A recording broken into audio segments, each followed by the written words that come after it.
Now, with inflation officially at 8.6% and climbing, you might be looking for help to achieve financial safety. Call them, and Noble Gold's experts will share their knowledge of gold IRAs. And if you're quick, they're giving away an incredible 1/10 ounce American Eagle Gold Proof coin with every qualifying IRA or 401k rollover. You can't go wrong with Noble Gold. Call the team now at 877-646-5347 to find out more, or visit noblegoldinvestments.com.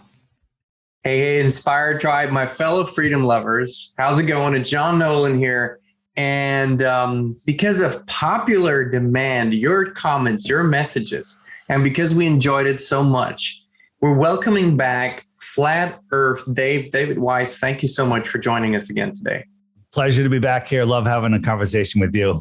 Yes, I really enjoyed the first one. I enjoy when we talk in between, the energy, the synergy. And you know, we're both, and all of our friends and teams and everybody, we're all sharing one big intention, and that's this paradigm shift that we're living through, and how to help mankind open their hearts, open their eyes, open their minds to truth and truth seeking. So Dave, before we dive into everything, and there's a lot of ground to cover, we've covered a lot of ground in our first conversation, and I want to point everyone to that first conversation. We're going to put the link up here and down there, and so you can get caught up on that. Of course, all the information about Dave, Flat Earth Dave, will be in the video description as well. I want to quickly ask you, the viewer today, our tribe, our family, our friends, to just open your minds, open your hearts to perceiving this information, and in an attempt to let go of the boxes that we've all been taught for 40, 50 minutes, however long we'll be here. And then you can still go, and you should dig deep, research, do it on your own, but really open up this space and this space, because otherwise we'll just be running in circles. And I don't want to go too long, but I want to quickly share a hypothetical story, and you can interpret it however you want, about a different Earth, a different place where a species like us lives. And in this different place, there was a pandemic, right? This is a hypothetical story. Now, most people didn't realize there was a pandemic. They just were told on their TVs, by their governments. Everybody was all of a sudden very fearful and screaming at the top of their lungs that there's something very dangerous going on, and that people needed to stop being together. They needed to cover themselves up all the time. They needed to be away from public. It's a hypothetical story. And then they were given the reason that there is a dangerous virus that is basically affecting everyone and might even kill everyone. And so there's a lot of fear and terror. And people looked at each other and said, "Are you sick? Are you sick?" They just couldn't see this whole sickness going on. And then they put out these tests, you know, that weren't really testing for viruses, but they said they were testing for viruses.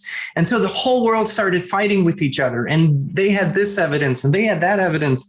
And in between all of those, some people came out and said, "Listen, perhaps we got it all wrong. Perhaps there is no virus. Perhaps what we've been taught about germs and viruses isn't quite so."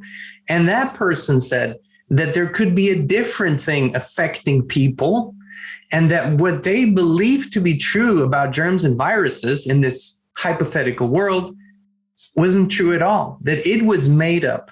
And what I'm getting at here is that when we base our reality on preconceived notions, then we build a house of cards that's built on a foundation of lies. And so we have to go to the basics when we want to discover what that realm really is that we live in. And if we want to really find out who we truly are, we need to stop taking formulas and truths that were put out, false truths that were put out by false scientists over centuries, to completely send us down a wrong path. So if you get my drift here, we need to really open our minds. With that being said, David, I know this was kind of a long introduction, but it was important to me. No, I get it. It makes perfect sense.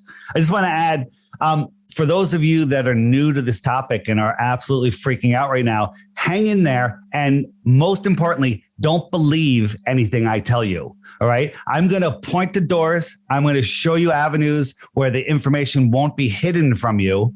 And then you can take a look if you want or not, because it's easier to be lazy and not do anything. And then you can make up your own mind again, because that's what I did. But it's so easy to just believe. Like I tell people I live in Connecticut, and then later during the show, I say, where do I live? They go, Connecticut. And I'm like, is that a belief or do you know it? Okay. Hold on, Dave. Are you not floating in free space right now? No, I'm not. I'm not floating in free space. Are you saying this is an illusion? I wouldn't really say it's an illusion, but this is an illusion. Now I'm floating in free space. There you go. But if you do it well enough, if you had a little more Hollywood budget.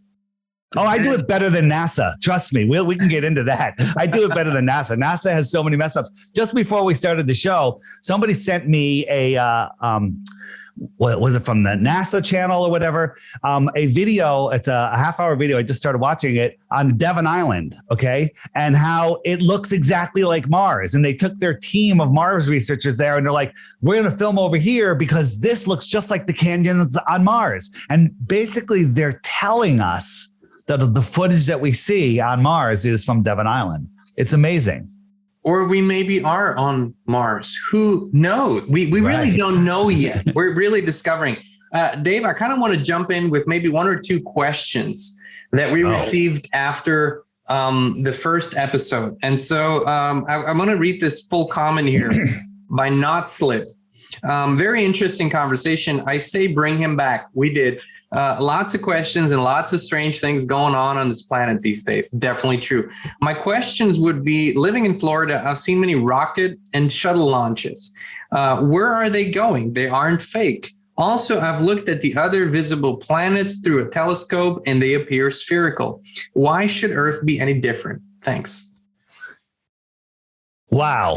That is a start. So the first thing is when you say all of the other planets are spherical, are they? What are you looking at? You're looking at a light in the sky, and then you're shown images from NASA and Disney, which have the best images of Earth, and they're images, not photographs, right? We're not a disk floating in space with other heliocentric sphere planets. When you look and actually take the time and think, because in school they didn't teach you how to think, they taught you how to memorize and regurgitate bankers' textbooks. So when we look up at the sky and see Saturn and Jupiter and Mars, which are visible often, you look at them, they're brighter than the stars surrounding them. Well, a star is a gigantic burning ball, and a planet is a dusty, dirty ball reflecting sunlight, right? How can Jupiter? So think about Jupiter. Jupiter, they tell us, is a gaseous planet. Okay. And if you were on Jupiter, the sun is much farther away from you there than it is on Earth. So the sun would be much smaller. So now you have a problem. You have a smaller, tiny sun, really tiny sun, probably the size of an eraser head on a pencil. And that's lighting up the gases, which I would say are not very reflective. And they're bouncing all the way back to your eye on Earth, and they look brighter than any star. Does that make any sense? It does, in the sense of, and this is maybe important, two things that are very important to understand here. We perceive, and this is a very generous estimate, about 1% of the light out there is visible to us. 1% of the spectrum of light is visible to us. So minuscule. If we could see everything right now in an instant, we would be completely overwhelmed with what actually is out there. That's in terms of light.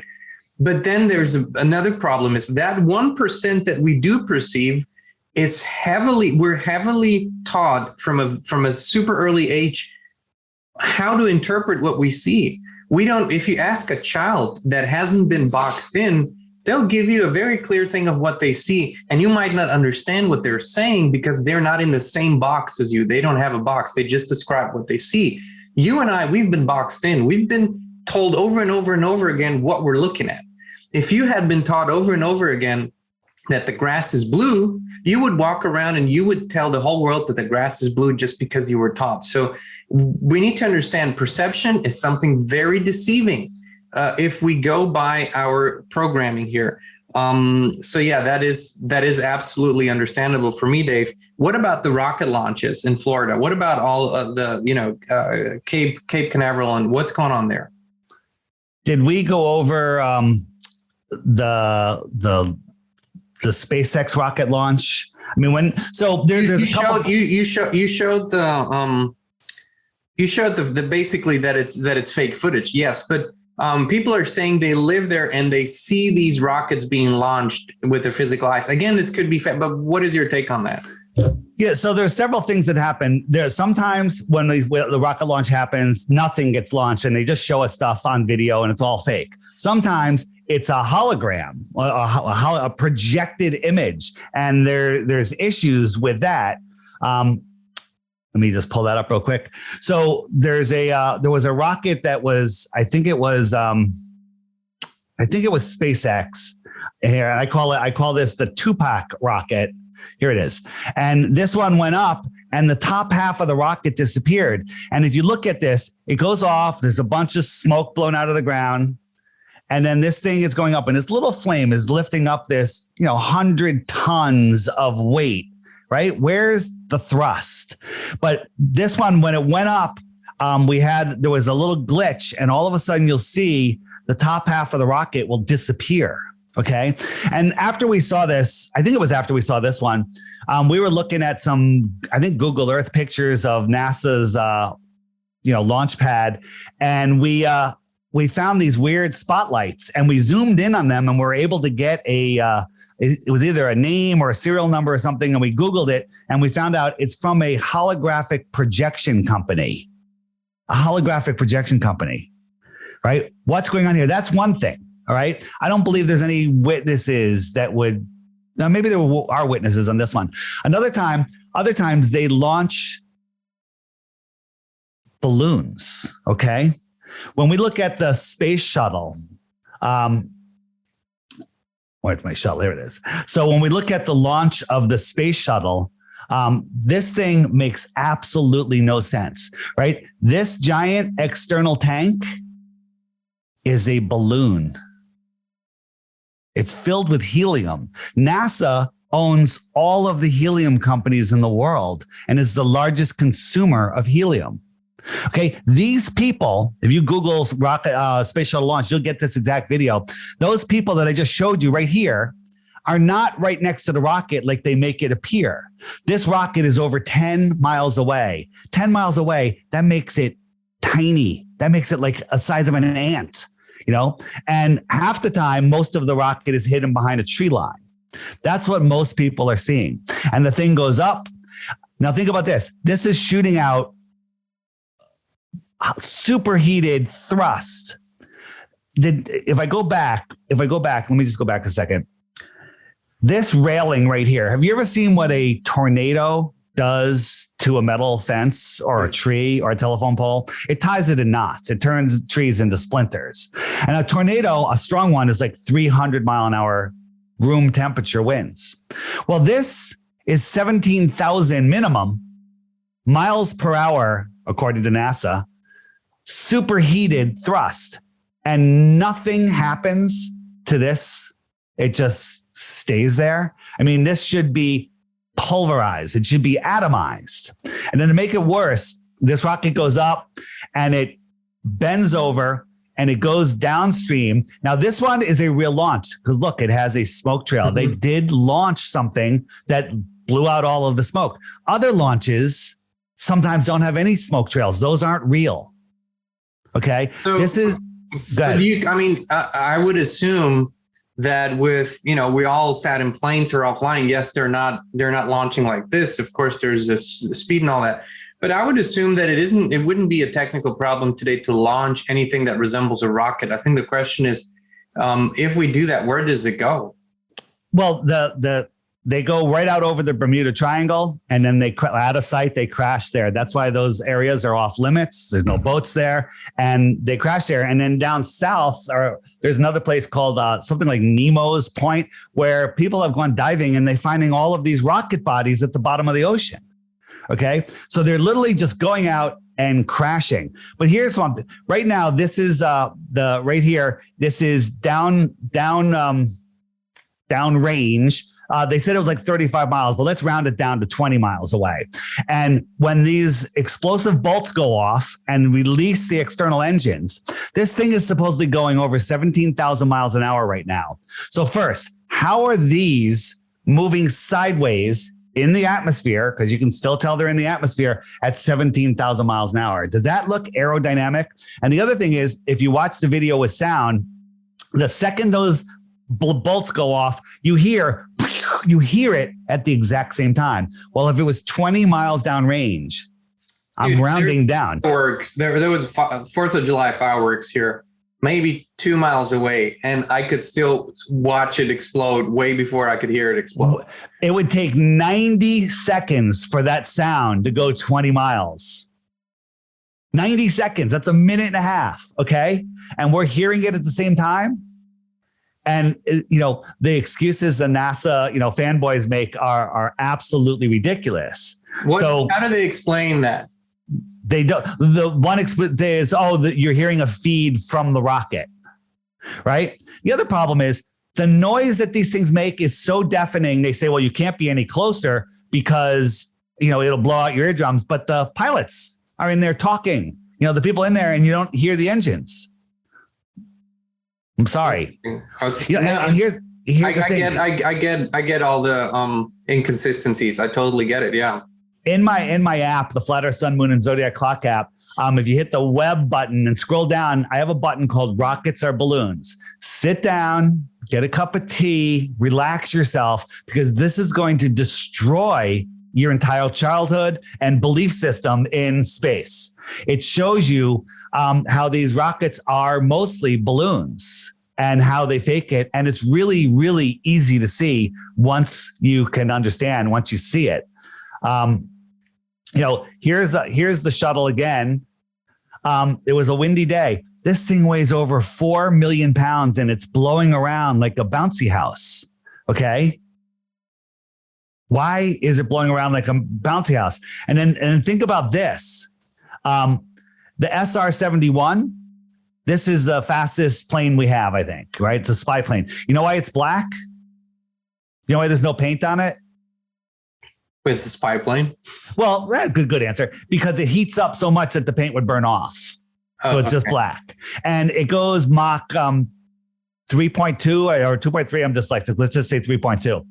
And it actually it expands 6 inches. So before it takes off, there's fuel leaking out of it because they have to leave expansion. So when it heats up, it all seals up. And then it's flying up there and it refuels in high altitude. But it heats up to over 500 degrees on the outside. My question is, how come the pilots don't cook? Because when I heat up something up to 500 degrees and, a turkey will cook. Okay. So they must have great insulation. But that's not the big issue. This thing, with all of that other stuff attached to it, is going 10 times faster than this thing. Does that make any sense? No. There is a lot of things that don't make sense. And this is basically why the intro today was there is we need to stop looking things from a relative standpoint and say, hey, this and this and this is true.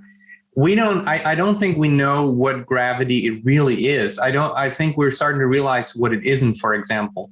But I want to shift a little bit to a question that we get a lot. And that's been my question forever, ever since before I ever considered the shape or sphere of the earth is, I would remember being taught that that Earth moves through space at a speed of 60 something thousand miles, right?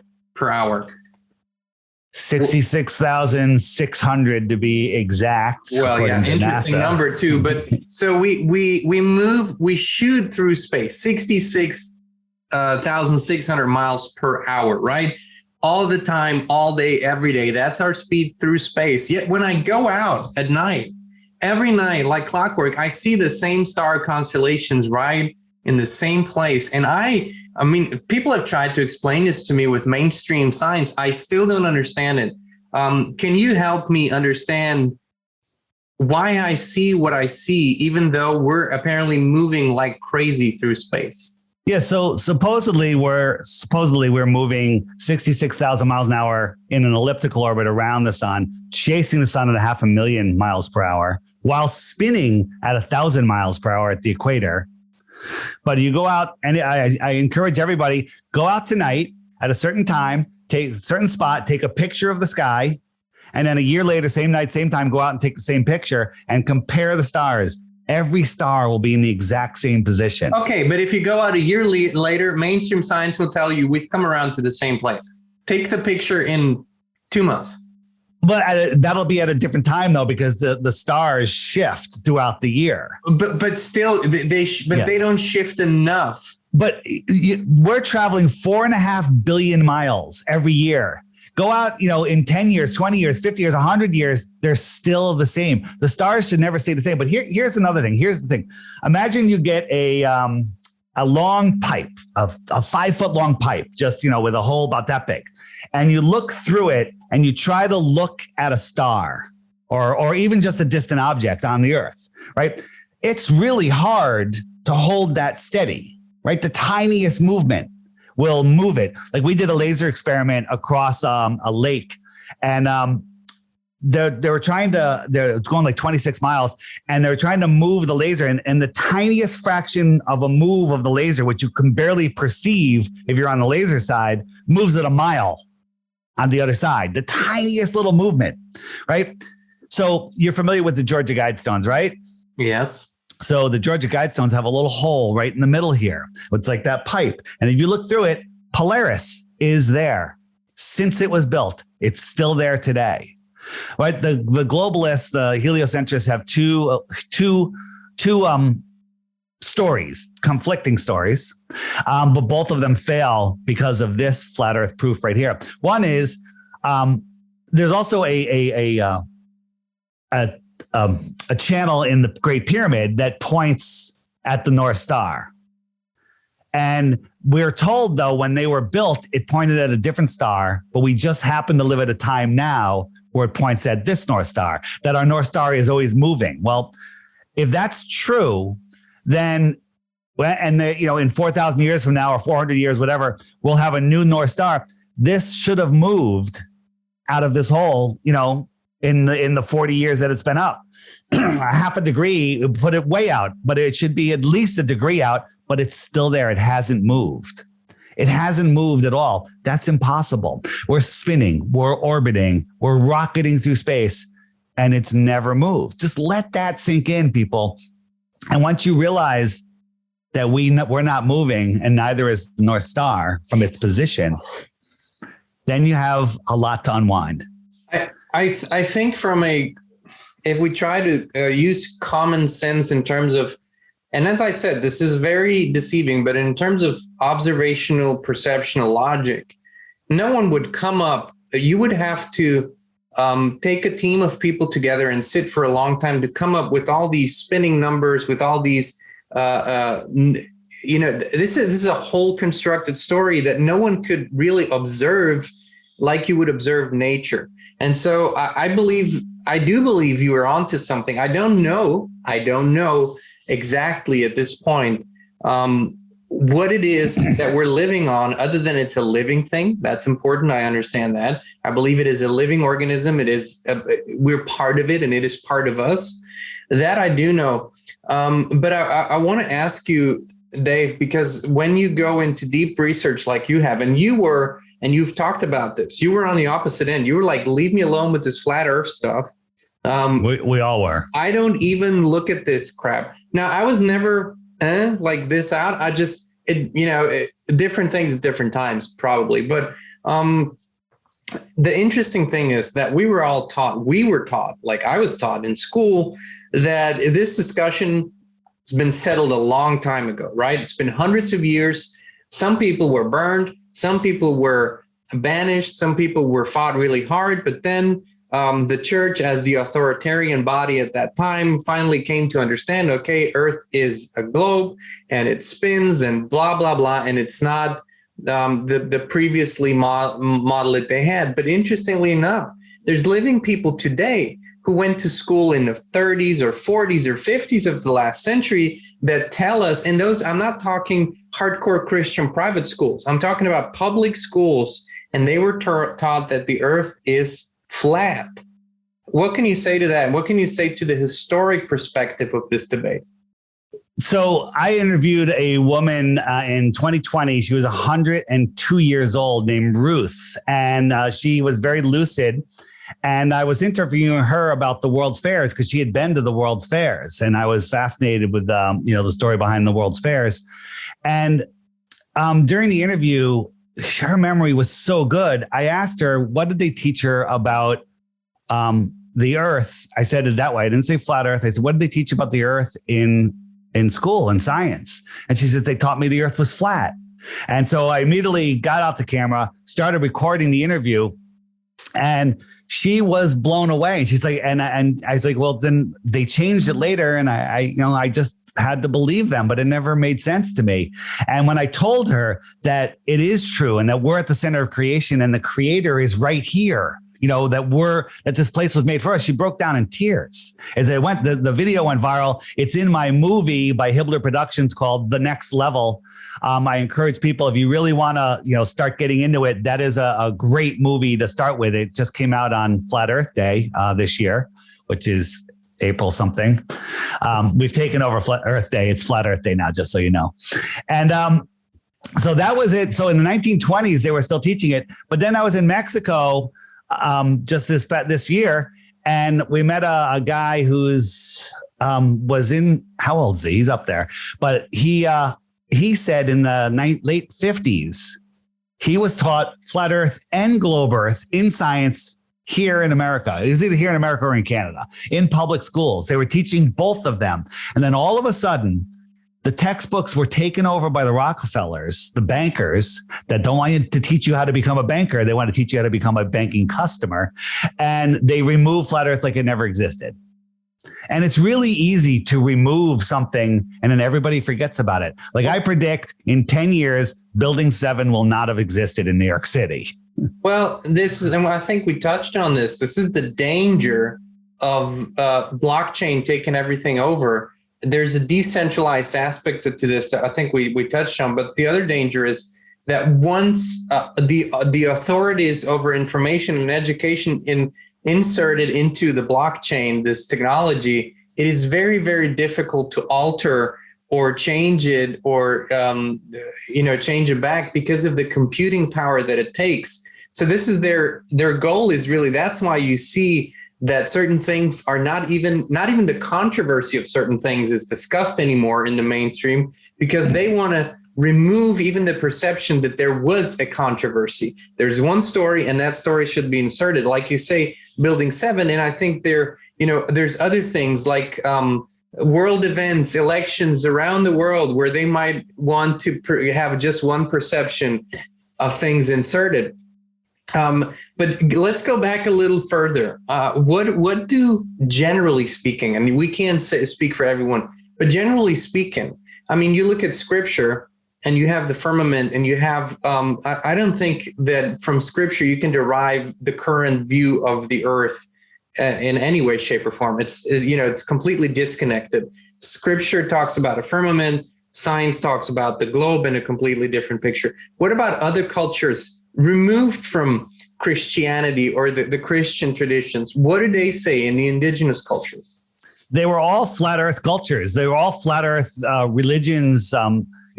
They were all based on flat earth. The only religion that's not flat earth is NASA, right? They've changed us. They use movies and just fake news, and they've indoctrinated us. Think about this. You have God-given senses, common sense, and then you have nonsense, which is taught to you, right? Every observation, every scientific test that's ever been done on Earth to measure axial rotation or curvature has failed and proven the opposite. Okay. Go outside, Go find a nice spot in nature, sit down, close your eyes, meditate, and think about the earth spinning at 1,000 miles an hour. You're watching the sunset? No, you're falling over backwards faster than the speed of sound. You're orbiting around the sun, speeding up and slowing down throughout the year. You're chasing the sun at 500,000 miles per hour. That entire system's moving sideways. If you don't fall over and get nauseous, you're probably not really focusing on what I'm telling you.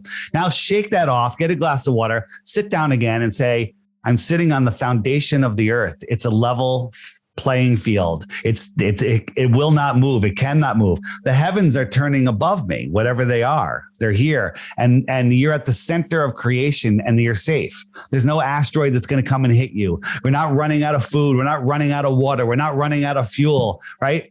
How different. Well, as soon as you start focusing on that, your energy is going to lift. Your head is going to feel lighter. Your soul is going to be like, oh, finally, you're listening to me. Finally, it's going to start talking to your conscious brain. And everything changes when you realize that.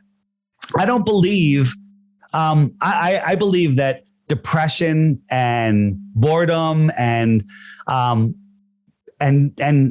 of the discomforts and disease that comes with that is due to the fact that you're lost in space. You don't know who you are. You're living in fear. If you believe that we live in this corkscrewing, spiraling system, every cell in your body believes that and living in that fear. That's incredible. I'd be petrified if that was the case, right? But when you know that you're at the center of creation, this place was created for you, that the creator's got your back if you'll allow it, that takes a lot of stress off of your body. It sets you at ease rather than dis-ease.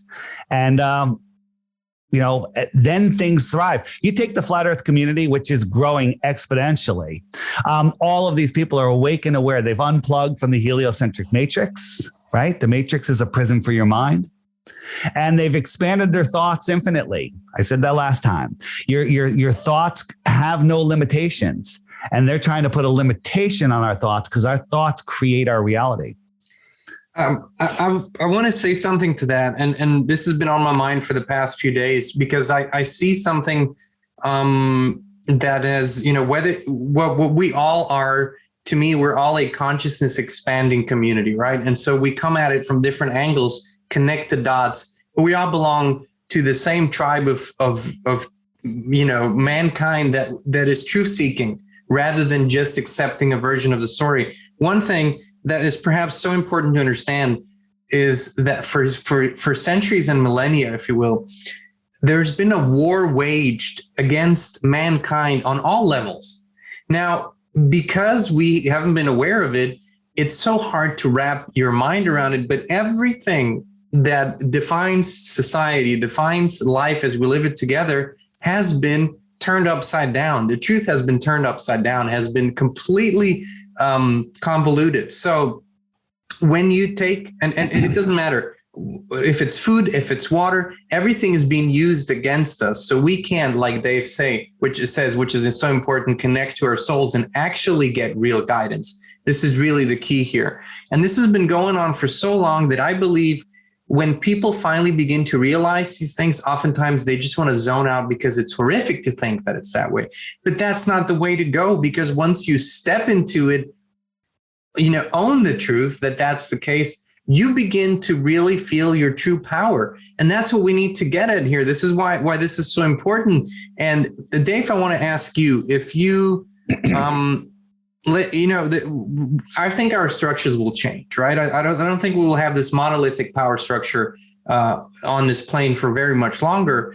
But if you will be in a position where you'll be viewed as an elder, as a wise leader, if you had certain powers that would allow you to help mankind, what would you do with your knowledge? How would you begin to lead into a new age, if you will, without using this religiously, this term?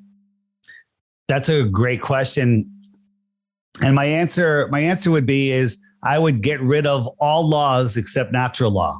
Don't hurt anybody else. Don't, just allow people to do. Hey, you guys want to go explore Antarctica? Sure. Here's the helium that you're going to need to do it, because you need a dirigible ship to go out there.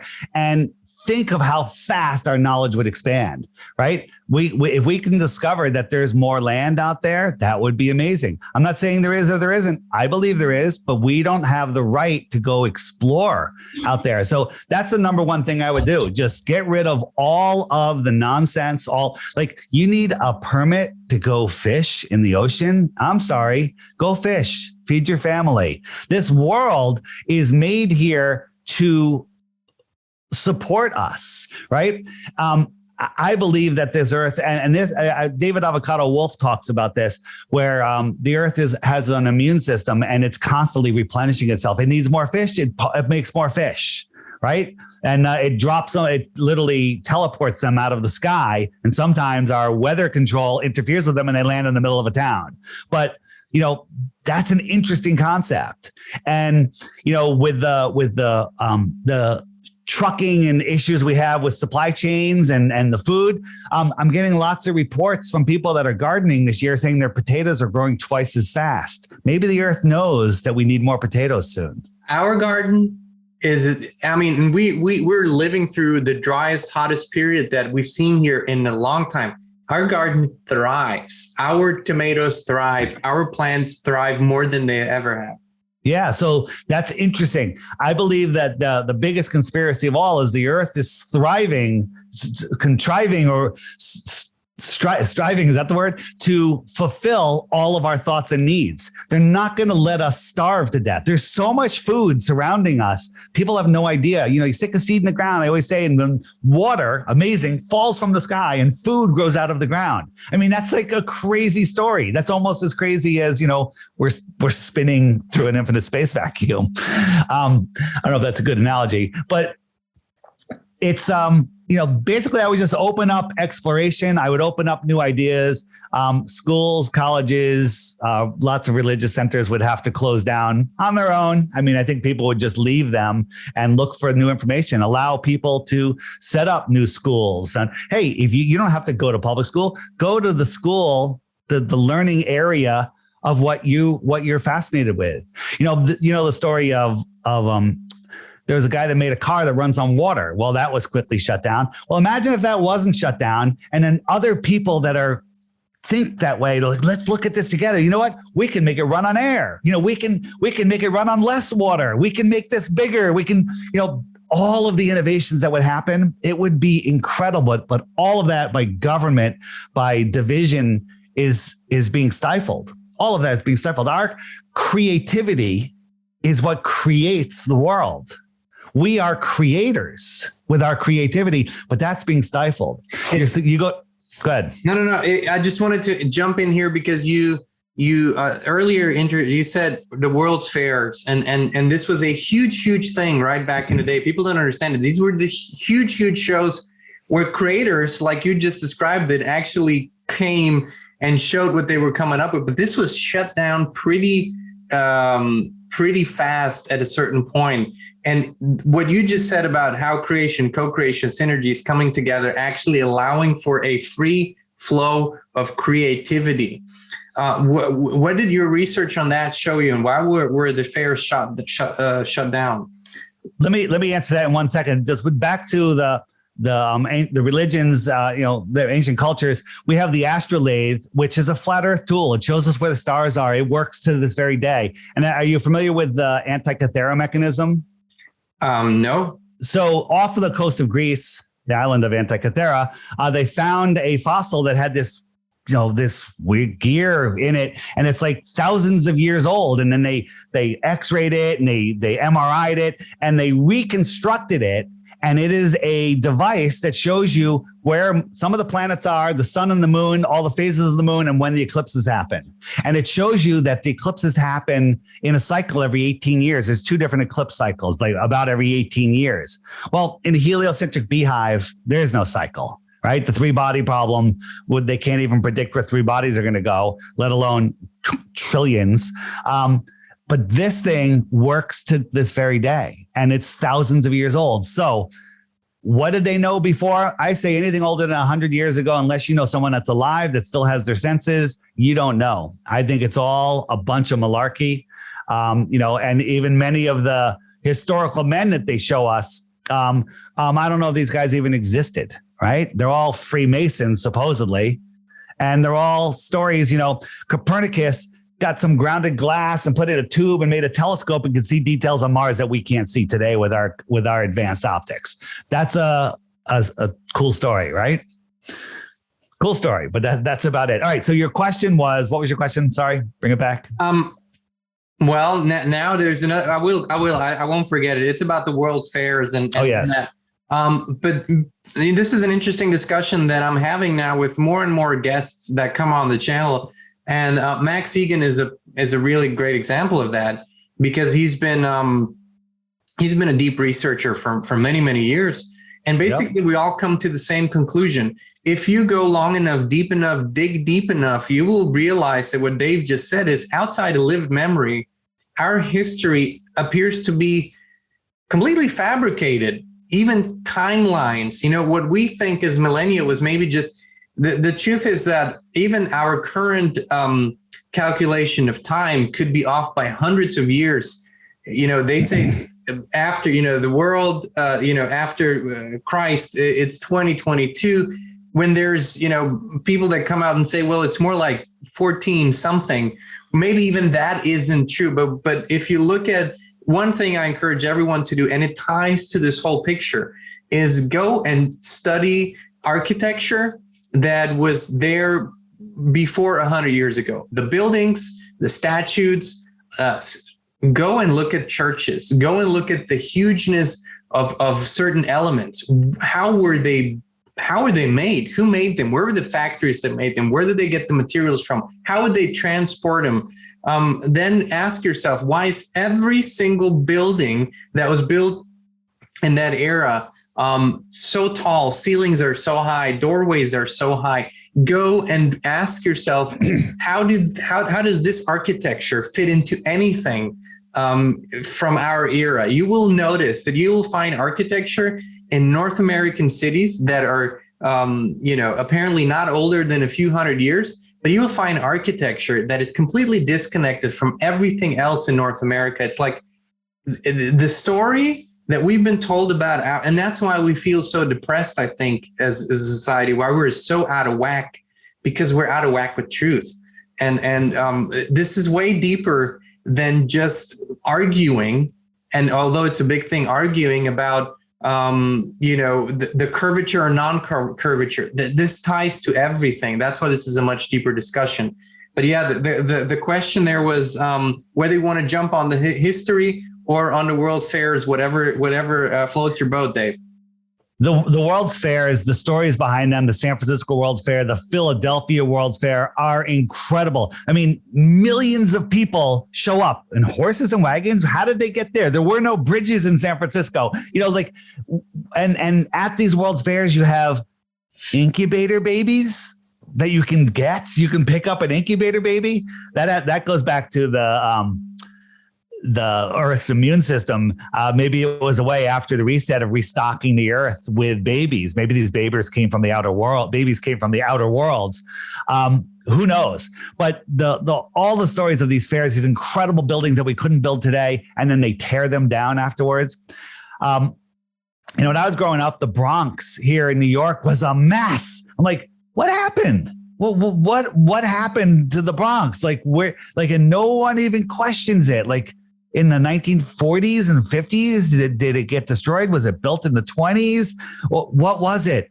And, I was just in New York recently and downtown, and I'm on Broome Street, I think it was. And the buildings there, they're like mud flooded buildings. There's windows underground. The architecture, all of this stuff. Now, a lot of people say, well, it's Tartaria. It's this, it's that. No, it's not what we know today. It was built from an old world. And that's all I can say. I don't know if that was worldwide, if it was regional or anything. But if you're unfamiliar with the mud floods or anything, in my app, if you go to the web button and then you scroll down a little bit to, where's my mud floods button? Mud floods right here. Bam. I keep adding great videos to that. And if you click that button, just bring food and water, call your wife, your husband, say, I'm going to be a little busy today. Call on the work. You're not coming in for a couple of days. Tons of information. And then you'll know. And then when you go outside and you walk by a building, you'll no longer just walk by and go, oh, there's an old church. Now you look at it and go, oh my God.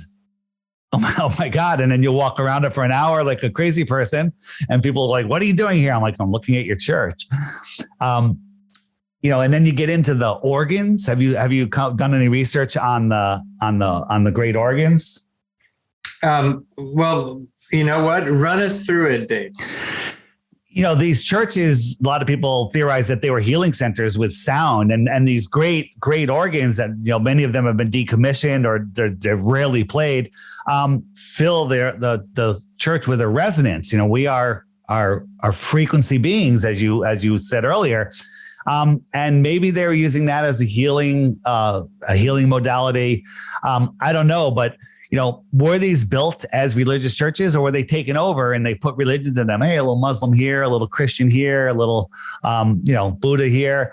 I don't know, but all I know is that, William Casey, the CIA director, made the statement years ago, once everything the American people believe is false, our mission is completed. And I always kind of discounted that. Even being a truth seeker, I'm like, oh yeah, everything, there's no way people can, everything they believe. Well, people ask me the hardest question I'm ever asked is, Dave, what conspiracy did you believe in that isn't true? And I'm like, I can't answer that because they're all coming true. You know the difference between a conspiracy theory and a fact? I don't know. 5 years? 6 months. Okay. Yeah, it used to be 5 years. But everything is speeding up. Everything's speeding up. Dave, we are at a time where what you say today, like you just said, might already be old news in a week because of the fast pacedness of things. Do you have any explanation? And this is a phenomenon that people have always, like older people will always say, well, when you're young, you have all the time in the world. When you're old, then time flies. But now we live in a world where young people perceive it just as fast as older people. I remember, in my time when I was growing up as a kid, I remember sometimes talking to my friends, man, it's just so slow and time doesn't move and it takes so long. But nobody has that perception anymore. Do you have an explanation for that? Yeah, time is speeding up for all of us. I think the energy is changing on the earth. How is it changing? Why is the sun white now and not orange? Is that a normal cycle? Is that something people did? The energies are changing because I used to think about things and then they'd manifest years later, months later, whatever it is. Now I think of something and I turn around, I'm like, oh my God, right? The synchronicities are happening faster and faster. And I think that's a good thing as long as you're in control of your thoughts.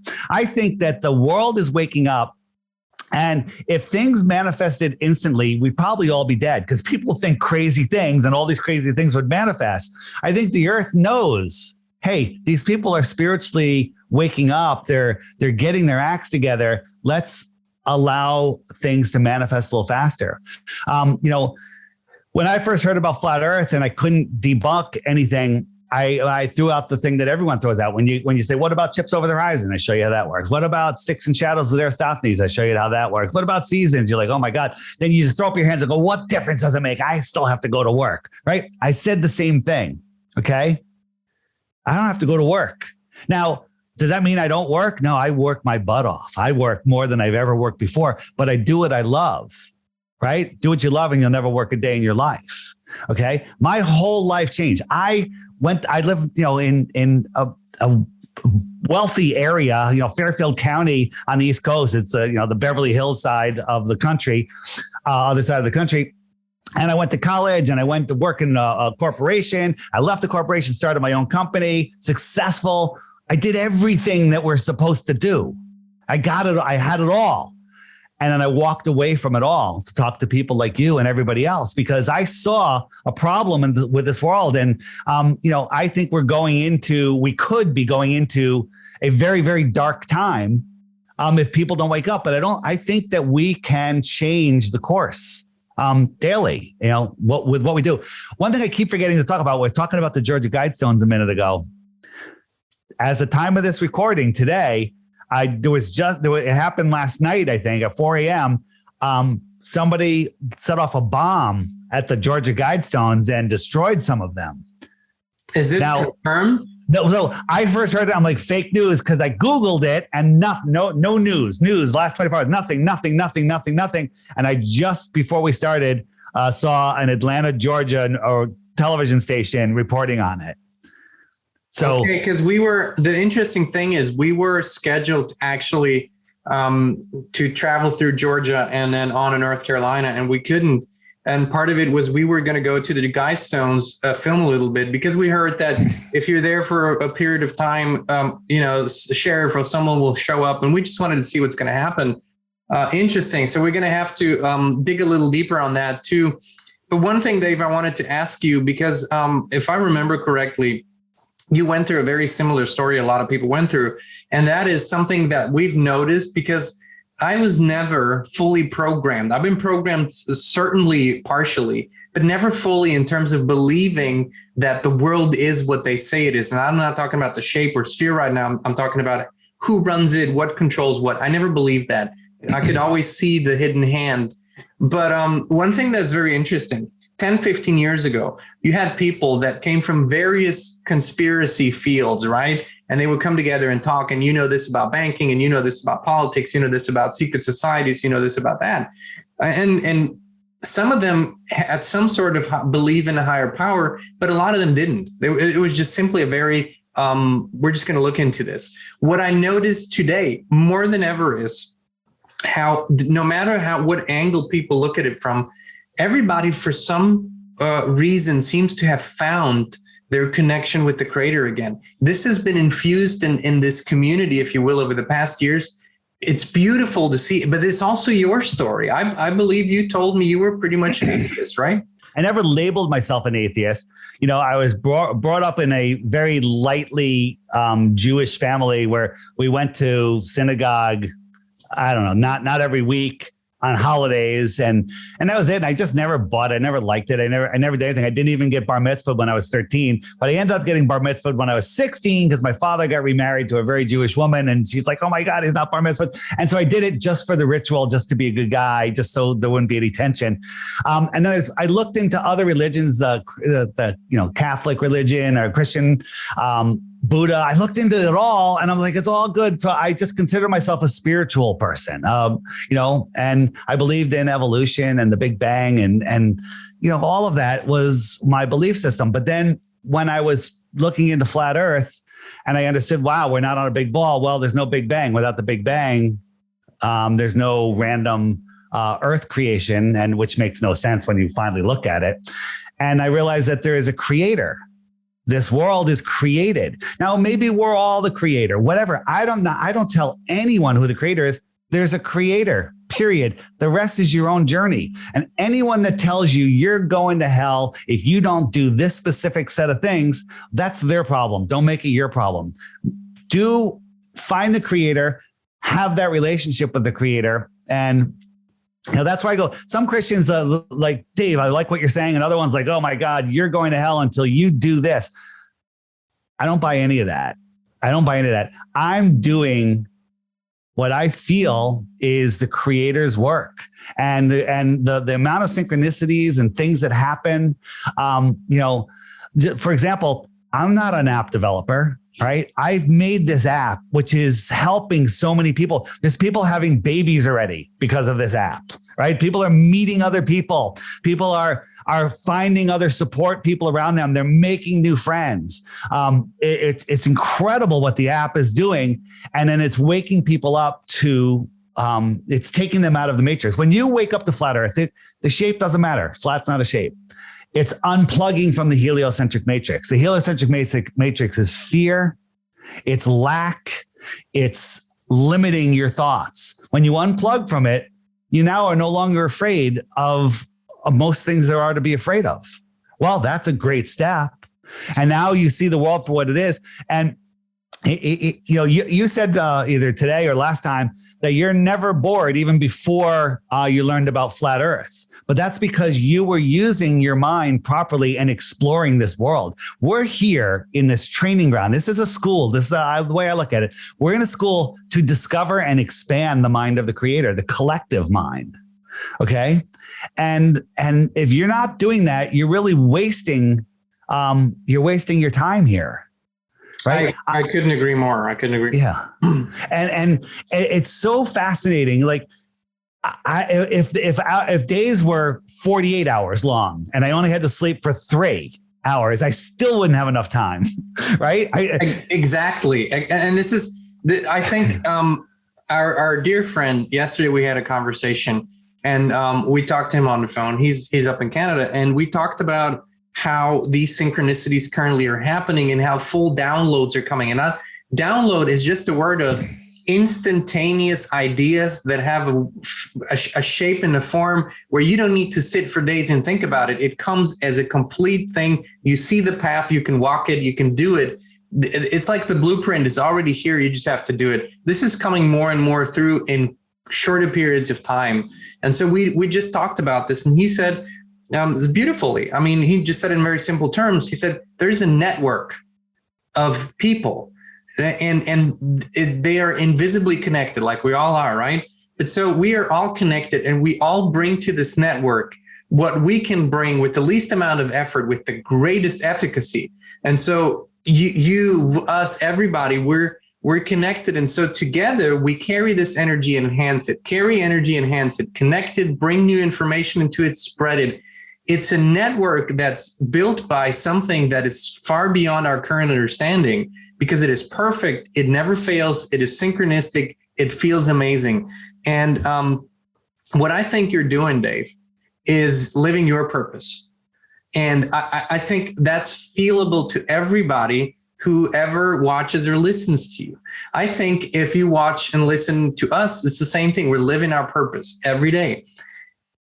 You who's watching, if your life doesn't feel like that to you right now, then change it, explore what you're really good at, explore what feels really good to you, and go down that path, because you're going to have an amazing experience realizing life is much more giving and easier and interconnected if you actually live your purpose. This is really what this whole conversation is about, because when everybody does it, the puzzle is once again completed, and then peace, harmony, truth will be the norm everywhere. I think this is really the big picture here. And Dave, you've been talking about it. So let me add one thing to that. So a lot of people like, I don't know what my purpose is. I don't know what I want. Right. That's, I even said that. So, and you're constantly finding what you don't want. Well, when you find something you hate, instead of being pissed, be thrilled, because if you find something you hate, that means over there is what you like. Right. So when you see something you don't like, look over there. Stop focusing on what you don't like. The power look of over contrast, at what you Yeah, look at what you like and then go that way. Walk away from that. And if somebody has a problem with you, that's their problem, not your problem. Don't make other people's problems your problems. All right, sorry to interrupt. No. I was actually just going to ask, you talked about the app, but this is like 30 apps in one app, right? Flat Earth, your Flat Earth app. And where do people find it? I know there's a very small fee connected to it, and just run us through that, please. So real quick, all my links, my YouTube channel, DITRH, my interview channels, this stuff is found at flatearthdave.com. The name of the app is the Flat Earth Sun, Moon, and Zodiac Clock app. I challenge you to remember that in 5 minutes. Okay. So it's if you search Flat Earth on the Apple Store, it'll come right up. But on the Google Play Store, you'll find a different app. And so don't download that app and then send me an email telling me my app's no good, because that's not my app. But the app, this is the Friend Finder. These are the people that have the app right near me. If I go to a worldview and we look, these are the like-minded people here in America. There's a lot of people, and it's growing exponentially. And then on the app, if you tap on one of the dots, you can see that person. You can message them. You can see their profile. And the messaging system I have right now is very like, I'll call it 1999 technology. But in 3 weeks from now, from the day this recording, this is the first show I'm telling you this, I have a new messaging system that it's like iMessage meets Telegram. It's going to be amazing. On this app, you'll be able to video call with people. You'll be able to voice text. You'll be able to send pictures and links with previews and make friends groups. And it's going to be absolutely a game changer for bringing people together. This app does two things. One, it bypasses YouTube censorship, right? You Google flat earth right now, you're going to get garbage. And if you don't know any better, you're going to walk away and go, flat earth is stupid. You're not going to get anything. You can search like one of the most popular videos, A Stranger's Guide to Flat Earth 21 Questions. Pretty unique name. Google it on YouTube. It will not show up. It will not show up, and you'll get propaganda. You get Simon Dan and Not Professor Dave and, you know, all of this garbage out there. So the app bypasses that. I tell people every day there's a new video right here. Tap the thumbnail, bam, watch the daily video. If you're not into it, just watch the video every day. When you get up in the morning and have some breakfast, watch the daily video. Archive all the videos that you missed. If you hit that button, again, bring food and water, call your boss because you're not coming in. All right. Tons of other features. It shows you how seasons work. It shows you how it shows you everything. Tons of videos, cool TikTok channels. Awesome. These guys are killing it. If you don't have time to watch a lot of stuff, short videos, these guys will definitely get you thinking. My interviews here, your interview, when it comes out, will be right here on the top of this list. And the frequently asked questions is the key one. I tell people if you have a question, before you send it to me, which I'm happy to answer, I'm pretty sure it's answered right here in one of these. Click that. Upcoming videos, like if I click ships over the horizon, up comes a playlist of videos that YouTube is hiding from you. They don't want you to see these videos because you'll then understand how perspective works and atmospheric lensing works. And you'll learn a whole bunch of things. And then you realize, wow, ships don't go over the horizon. They go into the horizon. So, that's it. All my links at flatearthdave.com. Check it out. The app is $3, one-time charge. That's it. Okay. You have it forever. And everybody was thrilled with the app long before I had the friend finder, but the friend finder actually costs money to use. So I charge $11 a year. No, you get the friend finder. It's still there. You can receive messages from the friend finder, but you can't send messages unless you're a subscriber. $11 a year. $11 a year. Do you know anything that inexpensive? Well, we also know that these things cost money to operate, to develop, all of that. So I encourage you to look it up. What we will say before I ask Dave a few short, important questions that, I needed to ask. I was asked to ask him. What we deliver here on the Inspire channel is a greater perspective. Not a belief system for you to take and not question it. Go and do your own due diligence. This is what life's about. So you come to your own conclusions. That being said, Dave, I got to ask you openly, do you work for any, whether that's here in the US or any other international 3-letter agency? Absolutely not. I am, you know, what's crazy is I did this all myself. I walked away. I've created Flat Earth Dave. It's just a nickname and it's easier to remember than the name of my app. I've done this all myself. I have people that are helping me, other flat earthers like, hey, I know this show. Let me get you on this show. Right. I people that send me, hey, look at these images, people that make memes for me. And I put them on the app because I have an image page, which brings you up all the images you want. I don't work for anybody. I haven't got a call yet from any 3-letter agency. Are you a paid disinformation agent to throw mankind off their path? I tell people, don't believe anything I'm telling you. Go look at it yourself. And once you see it, you can't unsee it. So no, I am not. Okay. So I wanted to get this out of the way. Now, of course, like with anything, and this is probably the greatest proof for anyone is when they say, don't believe me, go and look for yourself. because that's not what mainstream tells you. Mainstream tells you trust the science, which really means trust what we tell you. Do not verify. We control your perception. And so this is what we all share. I don't care if you believe what I believe. What I want you to do or encourage you to do is go and explore, seek, become a true being again, natural being, and find the truth, seek it. So Dave, with that being said, I don't believe this is our last conversation. Again, people go to Dave's YouTube channel, go to flatearthdave.com, download the app, look at all of it, explore. And for those of you who come to tell us that you're going to unsubscribe and hey, well, more power to you. Good luck, good riddance, and whatnot. We don't care, because when exploring and seeking the truth is a thing that needs to be silenced, you have made yourself part of the problem, not the solution. So for the people that are saying that, the people that are in that camp, and there are people, ask yourself, what's your number one globe proof? Send me one globe proof. I will delete everything I've ever put online and give you 3 Bitcoins. And not just that, Dave. If now today some agency did call you and it said, Dave, we're going to put you in one of our ships. We're going to take you to space. You're going to look out the window. You're going to see Earth as a globe. You're going to see there is space. You're going to see the planets and the moon and all that stuff for yourself.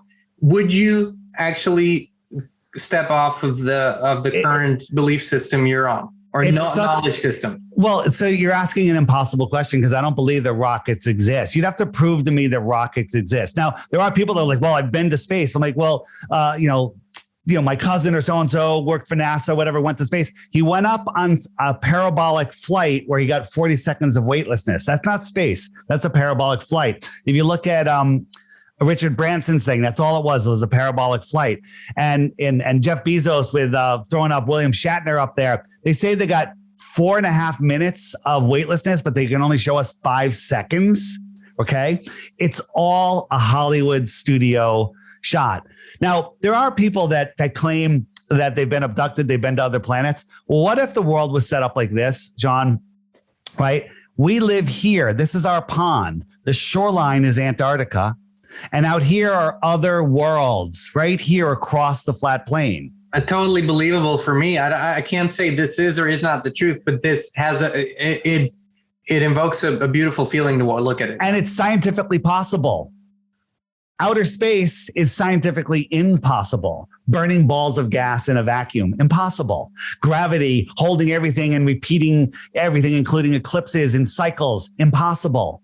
Propulsion in a vacuum, impossible. High pressure next to no pressure without a barrier, impossible. Gravity, a theory, right? All of the stuff you believe about the heliocentric model, or anyone believes, is a belief, and there's zero proof of it. Zero. It's insane. It goes beyond nonsense.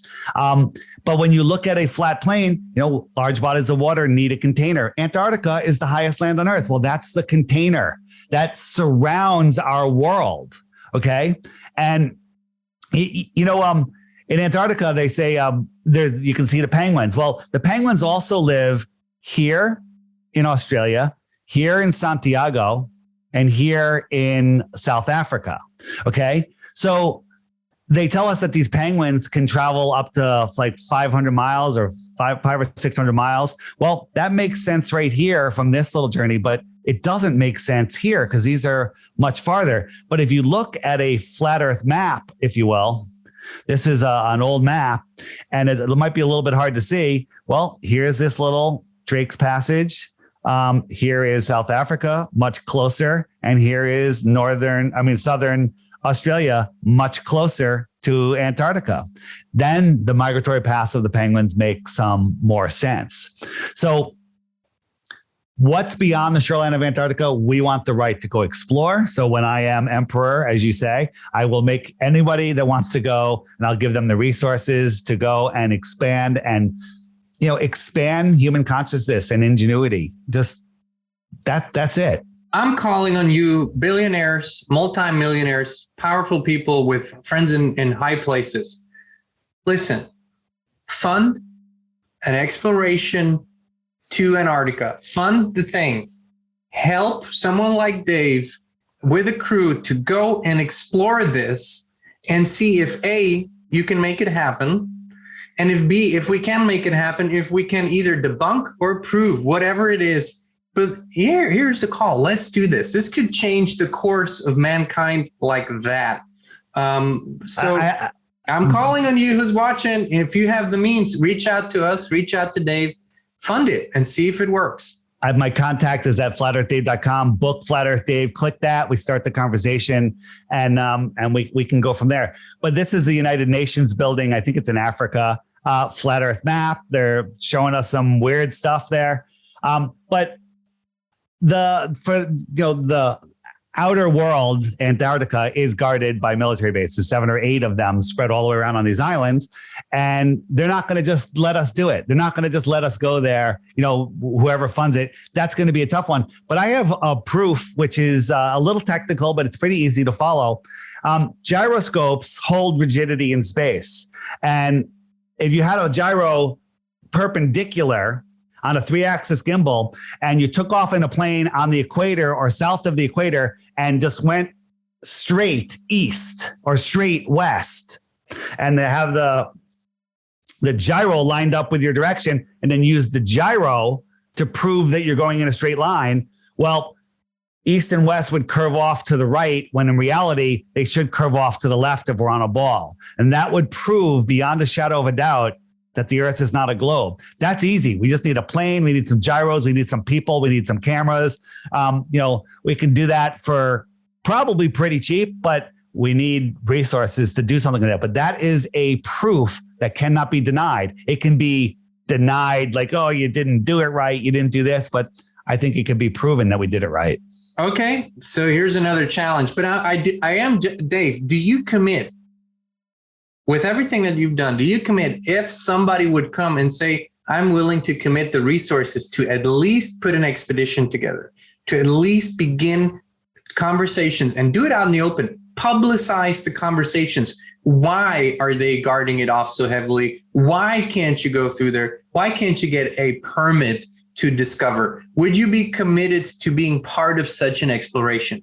Sure, 100%. Okay, good. So to everyone who's out there, if you think money and power can buy a lot of things, let's try it. Let's see. I'm honestly all for it. We'd be part of it, to explore the journey of how we could actually put this together, get there, and then see what happens. Because we could solve this riddle once and for all, couldn't we? Yeah, that is a tough one. You're going out where you have no communications. There's no satellites. We didn't get into that. And you're out in the outer lands. Anything could happen, right? Anything can happen. But there are things that we can do. Let us circumnavigate Antarctica in airplanes, 2 airplanes going around Antarctica on the globe, and they should meet, 9 hours later, but they won't, because instead of it being 10,000 miles, it's 60 or more thousand miles, and 2 planes can't make that journey. That's a simple thing that they could allow us to do. And that doesn't let us go over Antarctica or disturb the penguins or the ice. It's just 2 airplanes flying around Antarctica. That's all, around the shoreline. That would also prove it. We have bigger goals. We have smaller mission goals. Dave, thank you again for joining us today. I encourage everyone, go look up flatearthdave.com, get in touch with Dave. And if you have, irrefutable proof, like Dave says, that you say the Earth is a globe and you have irrefutable proof, Dave says he will delete all his videos. He will come out and admit he was wrong, and he'll give you 3 Bitcoins. So there you go. There's a lot at stake here. Even though Bitcoin has gone down, it's still very valuable. It's still worth a lot. And the thing is, when I've watched it, people are like, well, I'm not a scientist, but there are proofs, and that's what I'm going to believe. Okay, good luck. When you can't find one proof of the globe, something is wrong. We'll leave it at that for today. Flat Earth Dave, thank you so much for joining us. Inspire Tribe, thank you so much for being with us and allowing yourself to bend your mind until it gets out of the boxes. And then we can discover and explore. As always, we don't claim this is absolute truth. We don't claim this is a lie. What we claim is that you need to do your own due diligence, your own research. All right, tribe, we love you. We appreciate you. Thank you, Dave. And this is an open invitation to come back anytime. Thanks, man. Wonderful. Have a blessed and inspired rest of your day.